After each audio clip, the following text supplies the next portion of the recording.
कितनी बढ़िया बात है ये कि 9 ग्रहों में से कोई भी अगर विपरीत है किसी को, शिव पूजन कर ले, मंगल भी राजी, शनि भी राजी, राहु भी राजी, केतु भी राजी, सब राजी। और हो अगर अपने गुरु में निष्ठा, किया हो दिल से वरण अपने गुरु का, तो कर ले गुरु की पूजा, तो 9 ग्रह भी राजी राजी हो जाए। किया हो तो ना, किया हो तो। राग और द्वेष भरे हुए हो जिसके दिल में उसने गुरु का वरण नहीं किया है, पर जिसके दिल में ये न हो उसने किया है, वो करेगा तो उसको फायदा भी होगा। समझो सूर्य की दशा ठीक नहीं है तो शिवलिंग पर सफेद आंकड़े का पुष्प चढ़ाने से वो ठीक हो जाती है। समझो किसी को चंद्र का कुछ ठीक नहीं है ग्रह दशा, तो सफेद रंग के पुष्प चढ़ाने से वो ठीक हो जाती है। मंगल की दशा ठीक नहीं है, इसलिए शादी आदि में अड़चन आ रही, तो लाल रंग का कनेर का फूल चढ़ाने से वो मंगल की प्रसन्नता प्राप्त होती है। बुध की दशा ठीक ना हो कोई कहे तो दुर्वा चढ़ाने से बुध की दशा ठीक हो जाती है। गुरु की न हो तो पीले रंग का कनेर का पुष्प चढ़ाए तो राजी है। शुक्र की ठीक न हो तो सफेद, और शनि की ठीक न हो तो काले रंग का धतूरा आदि चढ़ाए, तो इससे वो ग्रहों की दशा ठीक होती है। परंतु हो अगर सदगुरु के चरणों में निष्ठा और वरण किया हो दिल से अपने गुरुदेव का, तो बस गुरुदेव की तस्वीर सामने रखकर एक टक देखता रहे, बस त्राटक न करे, प्रेम से देखे। तो मैंने कहा था कि ऊर्जा आंखों से नष्ट भी होती है और आंखों से संग्रहित भी हो सकती है। अगर गुरु के चित्र को निहारेंगे न प्रेम से तो लगेगा कि देख रहे हैं, पर ऊर्जा संग्रहित होगी, ऊर्जा लौट कर आएगी आपके पास, क्योंकि आप किसको देख रहे हैं, किसके तरफ देख रहे हैं। वो ऊर्जा लेने वाला नहीं है, देने वाला है। यही कारण है कि इतनी भीड़ जुटती है भक्तों की। ऊर्जा प्राप्त होती है गुरु की दृष्टि से, गुरु की मौजूदगी से, गुरु के वचनों से।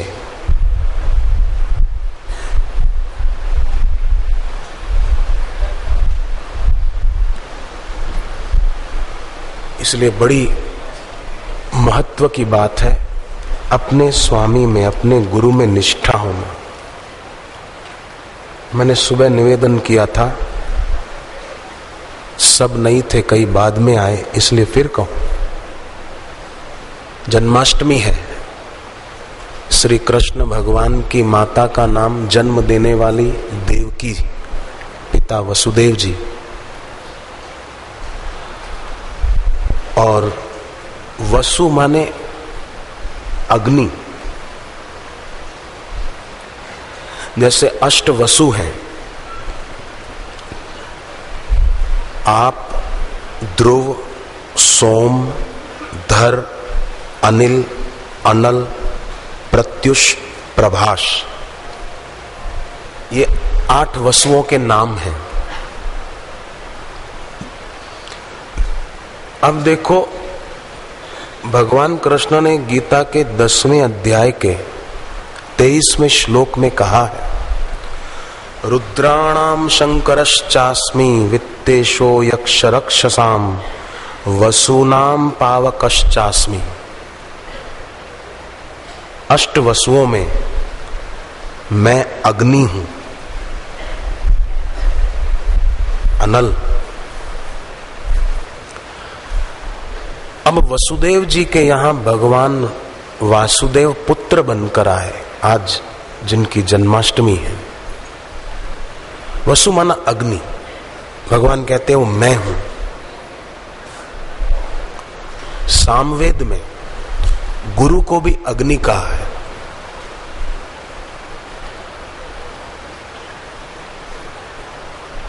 उनके संग में आने वाला भी जैसे अग्नि की ज्योत ऊपर उठती है, ऐसे शिष्य भी ऊपर उठता है। और देवकी माने जो देव की माने, गुरु की माने, गुरु के वचन माने,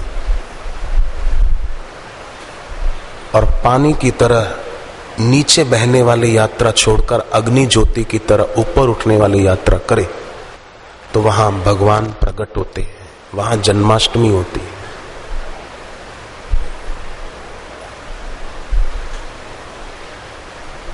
श्री कृष्ण भगवान के प्रागट्य दिन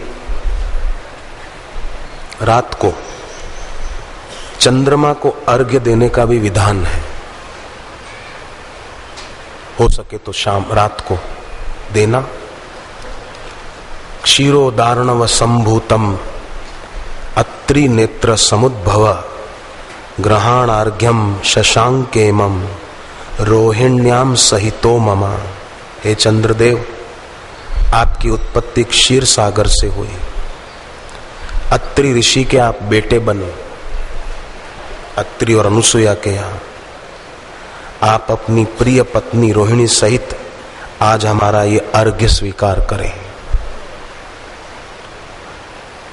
क्योंकि सूर्य वंश में राम जन्मे, चंद्र वंश में कृष्ण भगवान जन्मे, तो आज के दिन चंद्रमा को अर्घ्य देने का भी विधान है। और अर्घ्य देकर बोल देना कि चंद्र वंश में अवतार लेने वाले श्री कृष्ण भगवान ने गीता में कहा है गुरु की उपासना करनी चाहिए।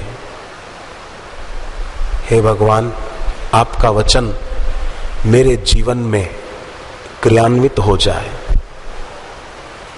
आपका वचन मेरे जीवन में क्रियान्वित हो जाए, मेरे आचरण में आ जाए। गीता का जो वचन प्यारा लगता हो वो अर्घ्य देते समय बोलना, भगवान आपका ये वचन मेरे जीवन में आचरण में आ जाए, मेरी ऐसी साधना हो जाए, ऐसी भक्ति हो जाए। तो दैवी शक्तियां सहायता करने को तैयार रहती हैं। श्री कृष्ण की बहन का नाम सुभद्रा है, माने देखने योग्य ही देखें, सुनने योग्य ही सुने, बोलने योग्य ही बोलें, और ऐसा नहीं कि सामने कुछ और किसी के पीठ पीछे कुछ।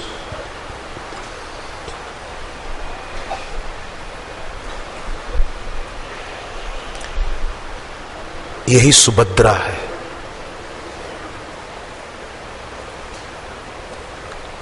और सुभद्रा ऐसी महान आत्मा है, भगवान की सगी बहन।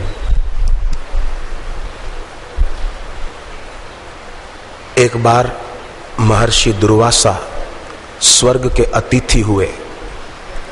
इंद्रदेव ने उनके सम्मान में उर्वशी को बुलाया और कहा कि नृत्य प्रस्तुत करो। वो नाचने लगी, पर दुर्वासा जी तो अपनी मस्ती में आंख बंद किए बैठे थे। देवताओं ने कहा, उर्वशी तुम दुर्वासा जी को राजी नहीं कर सकती अपनी कला से। तो वो जरा खींच उठी,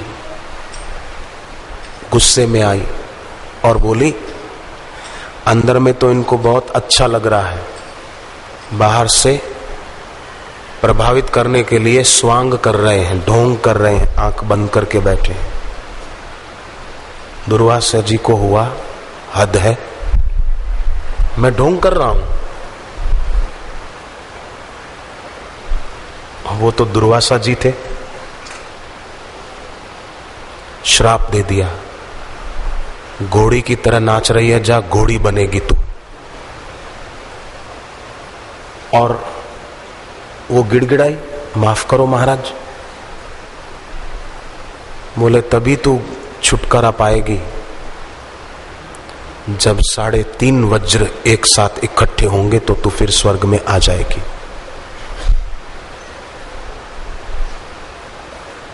दिन को तो घोड़ी के रूप में रहेगी, रात को फिर अप्सरा के रूप में धरती पर तुझे रहना पड़ेगा। बड़ी बुरी हालत हो गई। दुर्वासा जो ढोंगी नहीं थे, सच्चे संत महापुरुष थे, उनको कहते ढोंगी। आजकल कई ऐसा ही करते हैं ना, निंदा करने वाले ऐसे नहीं है, उसके पड़ोसी नहीं है।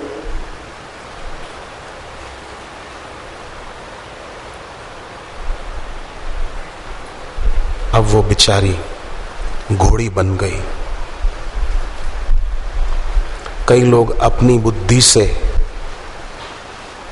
भगवान को, गुरु को नापते तोलते हैं, बेचारे वे उसी अप्सरा की तरह दुख पाते हैं परिणाम में। गाने तो गाते हैं, बेईमान है मौसम। मौसम कभी बेईमान होता है?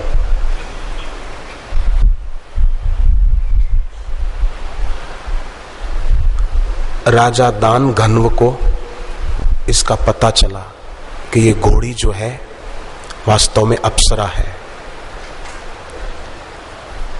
कहा कि डरो मत, मैं तुम्हारी मदद करूंगा। राजा ने अपने यहां आश्रय दिया। यदुवंशी कुछ जवानों को पता चला तो उन्होंने सोचा कि ये घोड़ी हम ले जाएं, पर वो उर्वशी जाना नहीं चाहती थी उनके पास कि हो सकता है किसी की नीयत कैसी हो और मैं रात को तो अप्सरा बन जाती हूं। और राजा दानघन बड़े चरित्रवान हैं।